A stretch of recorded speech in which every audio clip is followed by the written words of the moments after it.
this is your host, Julia Napini. I am a clinical and forensic social worker who owns a counseling practice and a consulting business.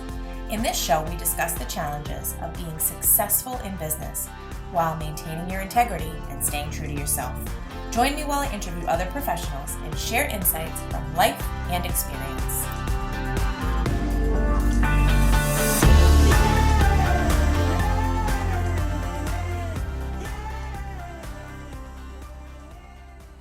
Let's talk about RingRx, our latest sponsor. RingRx is a high-quality, HIPAA-compliant telephone, text, and fax communications platform. They provide seamless, cost-effective communications for behavioral therapists, medical practices, hospitals, and other healthcare providers. RingRx is designed for modern healthcare environments. They offer customizable features like a phone app, automated patient outreach, voicemail, after-hours call routing, and top-quality desk phones. Try RingRx for free today at ringrx.com. And if you sign up using the code CLIMB, you'll get 15% off your monthly bill forever. Conditions apply. Hello and welcome to another episode of the Compassionate Climb podcast. I have a guest today that I am really excited to share with you all. We had connected through a community of faith-based practice owners that we're a part of, and it's been so nice to get to know her better, meet her in person, and I am definitely anticipating that what she is here to talk about today is going to resonate with all of you. So we're going to cover some ground. We're going to talk about addressing analysis paralysis, decision fatigue, and how to manage your own mental and emotional health as business owners. So Lindsey Pace, welcome to the show. Hello, I'm so happy to be here. I'm happy to have you. So you are somebody who I knew that I wanted to have as a guest, but I feel like I had to persist, and we both worked together to make it work and have you here today. And I think the timing is perfect. So I'm thrilled. So tell everybody a little bit more about you, what it is that you do, the clients that you serve, and more about your practice. Okay, great. Well, I am a licensed clinical social worker. I'm in solo practice. I have an office in Clemmons, North Carolina, and I'm licensed in Virginia, North Carolina, and Florida. Ooh. And I've been in private practice since 2019. Before that, I did hospice for a number of years. So I'm in North Carolina, and I've got my husband, my 2 kids, and we're juggling all the things like most people, and one day at a time.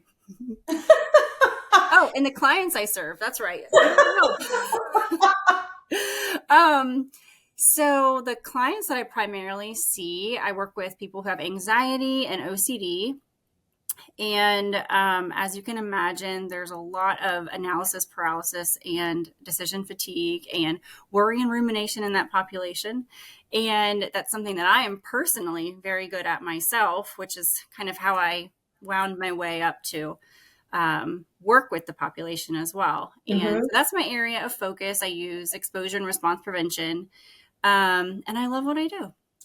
Oh, that's so good to hear. Yeah. So I love the connection between kind of personal experience and then being able to transcend that by, I'm assuming, finding things that work really well for you and then being able to share that with other people who are experiencing the same. So can you share a little bit more about that? So how did that show up in your world? And what are some of the things that you're seeing in the clients that you're working with that are successfully able to address this? Okay, so help me if I get too long-winded here because there's so much I could share. Like most people who have anxiety and experience with worry, it's been a part of my life forever. And I mean, I can worry about the cup you just drank out of,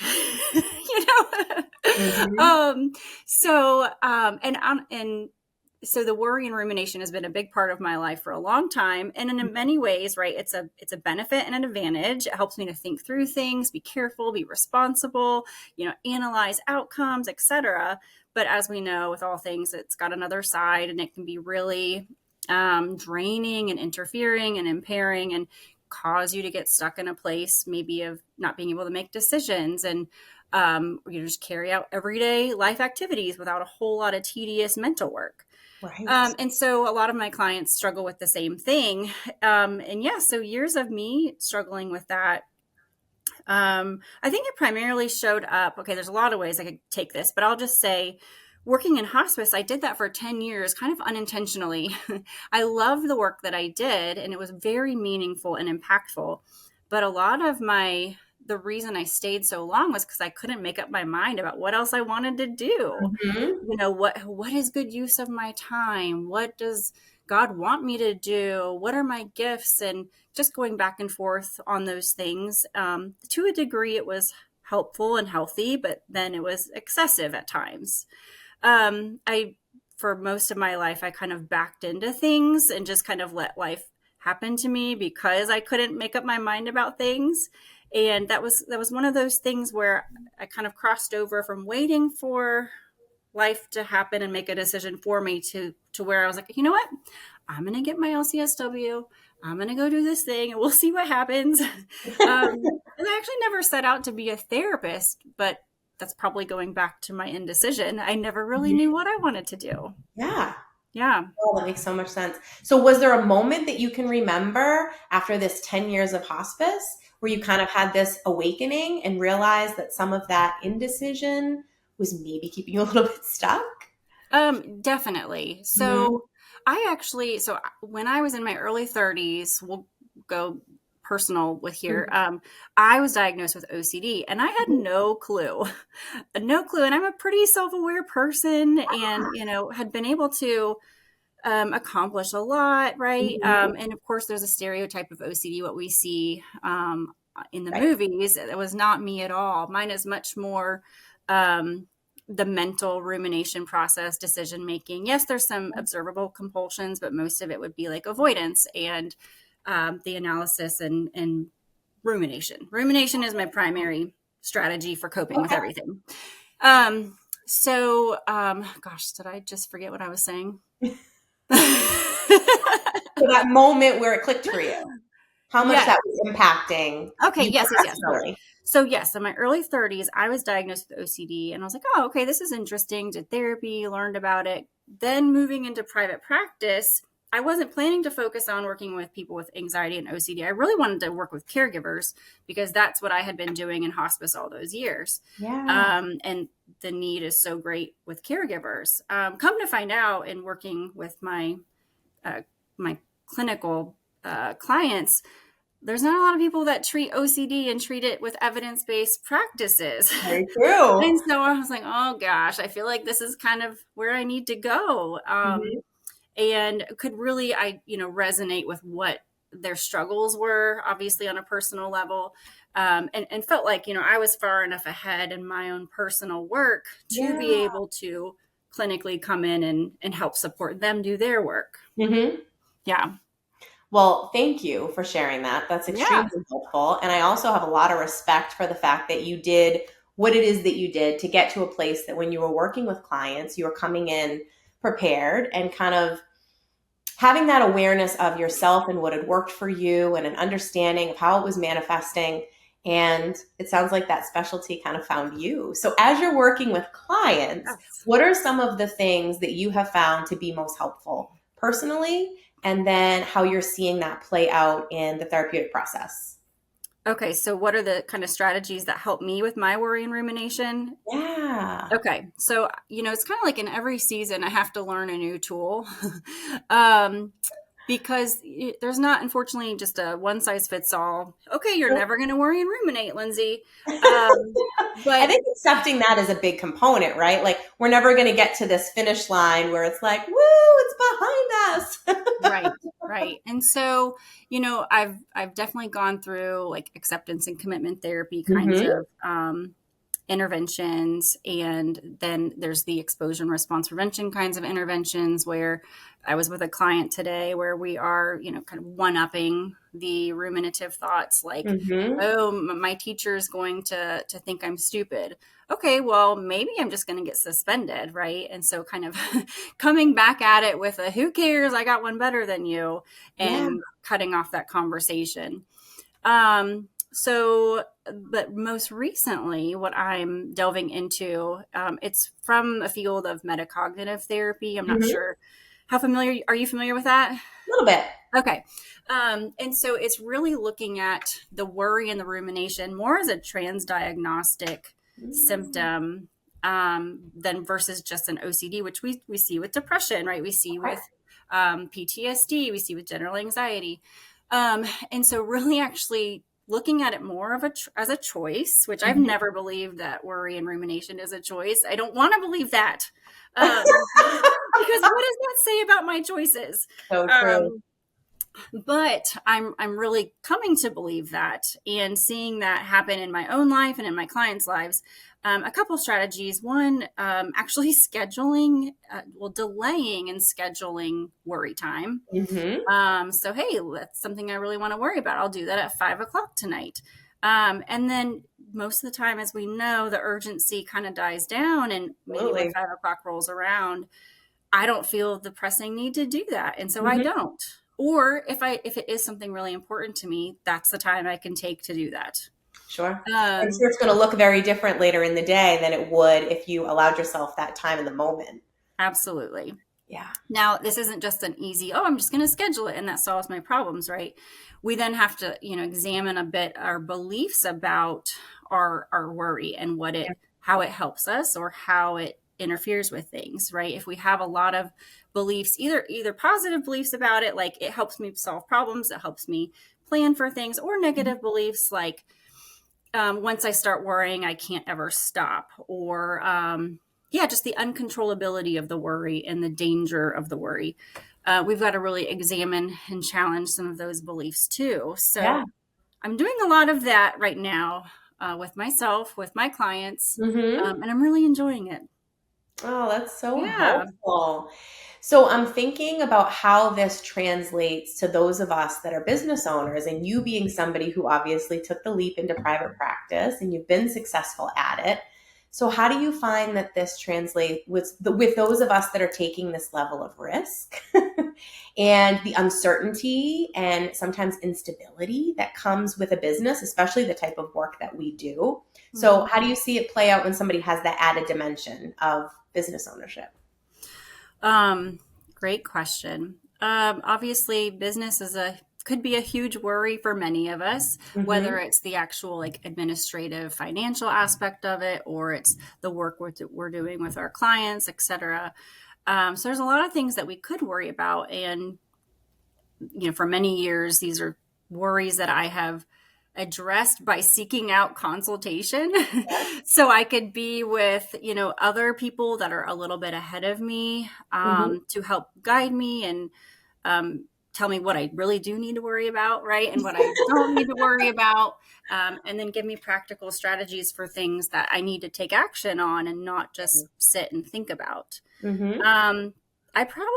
is interesting. I probably wouldn't have jumped into private practice as completely as I did in 2019 if I hadn't had a consultation call with Whitney Owens, because I was just in that place of worry of how this is going to work out, financially, what's this going to look like, how am I going to get clients?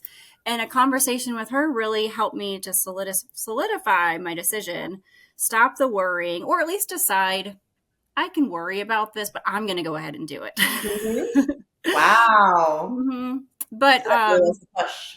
Yeah, so I guess the translation to the business owner, if it's a person, myself, right, who already has some of their own anxiety tendencies, worry or rumination, kind of knowing our own vulnerabilities and taking care of our own mental health with a therapist. I love therapists and therapy, and actually I feel like it is the place that I have grown the most in understanding the experience of a client, and has helped me develop some more, awareness and compassion of how the whole process works, everything from scheduling to termination. So seeking out therapy, on our own is so valuable for the worry and rumination. But then for the business side of it, the professional side, having the community around you to access when you need it, to recognize, for me to recognize when I'm sitting here worrying about something and trying to handle something mentally all on my own, when I have actual really great resources available to connect with. And then I think it's helpful to also schedule worry as a business owner, really putting things on certain days on the calendar of, oh man, I gotta write a blog. When am I gonna do this? And it's just swirling around in my head. But if I put it on the calendar, at least for me and how I work, I know this doesn't work for everybody. If I put it on the calendar, I'm like, oh, this is my deadline. And I like a little pressure, and I do work well with those kinds of boundaries. So it works for me anyways. Yeah. Well, it sounds like that little push was invaluable. You had already progressed on your own journey. And I think to bring it back to something that you said before about worrying being a choice and that mindset shift, that as hard as that may be, when you come to that realization, I can also see the flip side where you recognize that you now have that ability and those tools, and you don't have to let it be a hindrance or that barrier any longer, especially if there's something like private practice that you've identified that you want. Maybe you reflect back and you see how that worry has kept you stuck, and you don't want to allow that to happen. And it seems like you were ready at that point to just go for it. And then community obviously helps a lot with, at the beginning, okay, what are the things I should worry about, and what are the things that I don't need to worry about right now? But then it really is ongoing, right? Because just like phases of life, there are phases in business. And so the community is essential. Beautiful. Yeah. And it's not like all worry is bad or all rumination is bad. Agreed. I mean, you've even identified how some of it's been beneficial to you. Yeah. And if we need to use another word, like maybe thoughtfulness or contemplation. Yes, the preparation. Absolutely. We can use those words instead. And so it's really for me about developing for myself and with my clients the flexibility to choose when you're going to engage in this thoughtfulness, this process, worry, whatever, and for how long, versus just letting it be this constant running dialogue in your mind that's keeping you pretty distracted and pretty stuck at times. Before we got on our podcast, I was thinking to myself, oh my gosh, I haven't prepared very well, with our scheduling dilemmas. And I thought, oh man, I feel a little tired. But then I had the thought, well, good. If I can do this when I'm tired and don't feel prepared, gosh, what can I do when I'm not tired and I feel prepared? Oh, what a flip. Right. And so, yeah, I was trying to make our butter chicken and rice and naan for dinner. And I was about to go down this spiral, even had the thought, maybe I should just cancel. So no, it's so helpful to have that information. Look at you now. Yeah. Here I am. Right? I mean, you're doing it and you're knocking it out of the park. Yeah. So I think the piece, I can only imagine if you were to take a snapshot of you right in this very moment and you at a previous time in your life, I would assume that you probably have a lot more mental energy if you are so conscientious about how you are managing your time. And when you notice that the thoughts start to ramp up, you have tools to utilize. Have you noticed that? Oh, 100%. It definitely just clears room for creative thinking, silly. Oh yeah, innovation. I mean, it's a lot of fun when you're not worried about things. I'm saying all this I'm sure I'm going to be worried or have the opportunity to worry about something tomorrow. And that's okay. Right? This is not about never having negative feelings again and always being creative, but I at least have the ability to access that more than I normally would if I was in the fog of worry and rumination. And now, mind you, people like me, we can look 100% present and be seemingly engaged, but be 100% somewhere else in our minds. That's not the case for me right now, I promise. Did you know where my mind was? So that is, sorry, I just lost my train of thought there. But there's more than meets the eye. I think it's important for people to know that can be a normal experience for some people.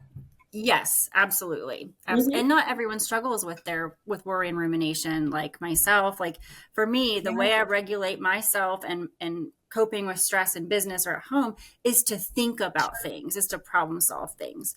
There's other people Hmm. that like to use things externally. There's other people that are all based on feeling and internal sensations. And I'm like, what are Hmm. those? And so this is really geared towards people that have to regulate their life with their mind, and how to do less of that or have more Hmm. flexibility.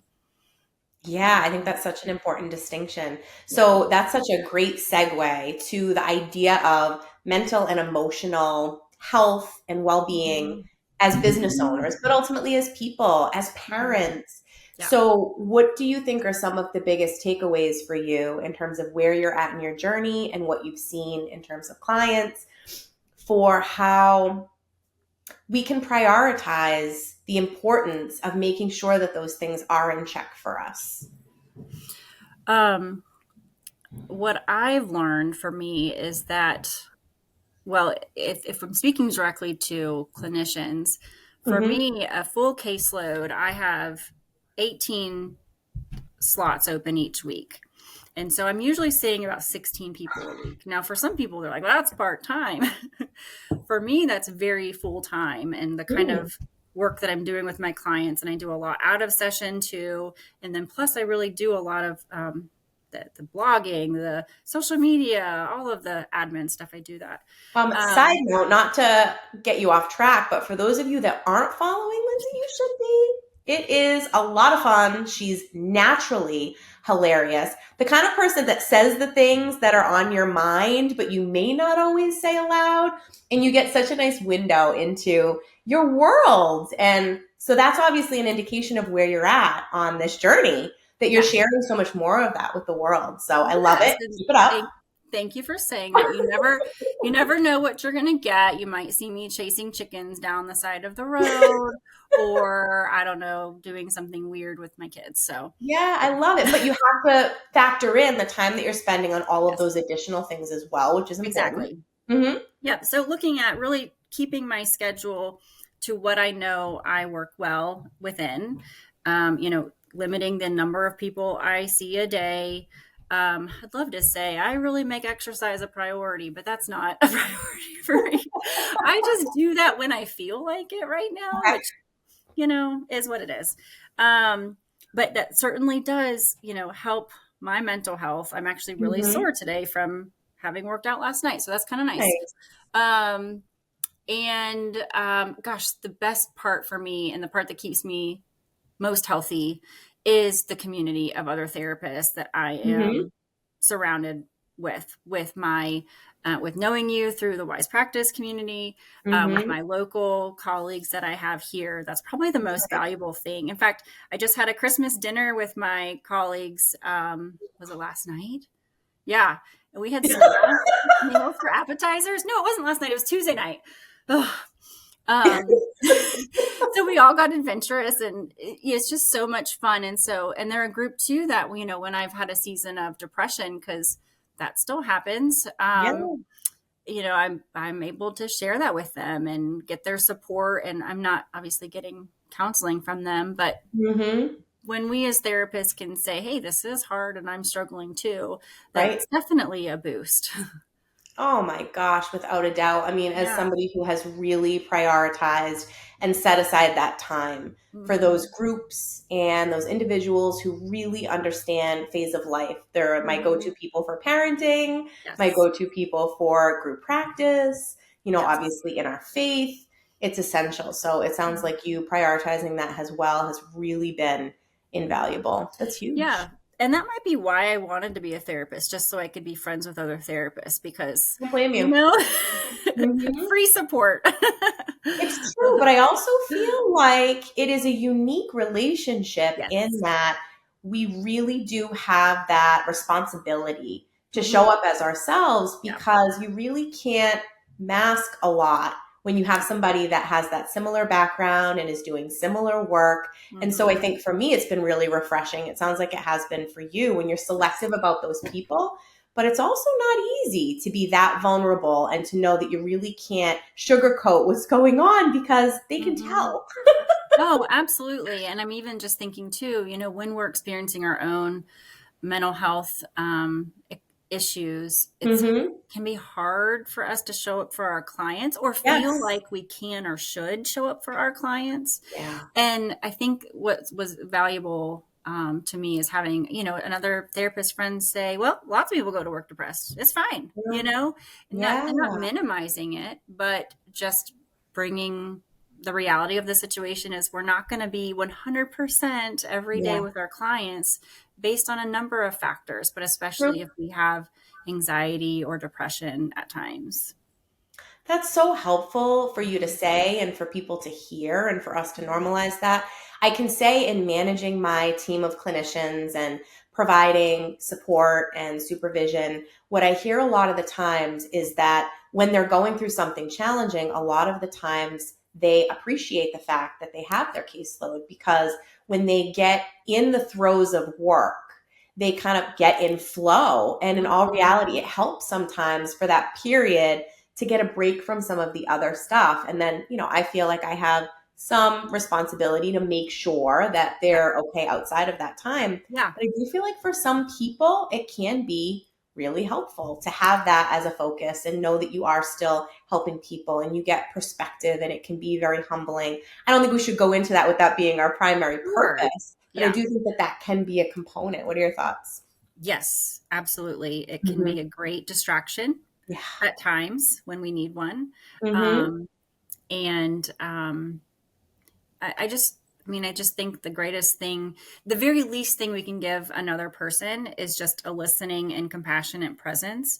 And not that that's my basic goal every time I enter the Of room. I course. always want to do much more than that. Mm-hmm. But if I'm still able to do that, then okay, I can do Mm-hmm. that with a cough. I can do that with some worry. I can do Right. that with a little bit of sadness. Yeah. Oh, so true. So before we wrap up, is there anything that I didn't ask about regarding these topics that we covered today that you think are really important for those listening to hear from you? Those that are business owners, maybe they are in a position that we can relate to where a lot of this might be holding them back. What would you suggest to them to kind of move the needle forward and try some of the things that you suggested, but anything Mhm. additional that you think is important for them to hear? Okay, for some reason this is coming to mind and it might not make a lot of sense. But I want to say for someone like me who gets stuck in their head trying to figure everything out by themselves, Mm-hmm. one of the best things I can do is reach out to my accountant, reach out to my attorney, reach out to another Yes. clinician. And so utilizing those people in your life to help Mm-hmm. you make decisions on things that we just don't have all the information for and don't have to figure out on our own. Mm-hmm. And then on the flip side of that, and I think, if you're trending towards over self-reliance, like too much self-reliance, do Yes. that. But then if the worry is constantly having you seek reassurance from everybody else, Yeah. notice that trend and then just go ahead and take a risk, act Mm-hmm. on something, take a step, and just see Yeah. how it goes. That's brilliant. So what that makes me think of is how a lot of the times we as therapists can very oftentimes feel the weight of the world on our shoulders and the sense of responsibility to be able to help our clients navigate anything that they bring to us, right? It could be a whole multitude of issues, especially if we're working for that with them for a long period of time. And Yes. so the idea of you have kind of designated people for designated things, and in the role of business owner, that we are not meant to be good at every single thing. Mm-hmm. Finances, we're not meant to be our own accountant. I would recommend that even if we have that skill set, an objective perspective is really important. A lot of us don't have that dual degree in law. So, yes, I think a team beyond that support network or maybe the Yes. team that you're working within and not being afraid to utilize them and trust their direction is so important, and not feeling the need to take all of that on can really help put the worrying in perspective. Absolutely. Mm-hmm.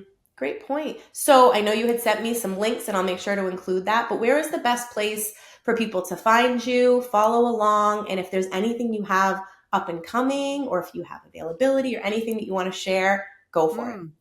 Okay, well, if you have a client that has OCD and you're like, I don't know what to do with this person, feel free to send them my way, as long as, of course, I'm licensed in their state. You can look at my website for that. If you want to know all the professional stuff, website is a great place. And if you want to go somewhere where you just never know what you're going to see, you can find me on my personal Instagram. Awesome. All right. Well, I'll make that easy for everybody.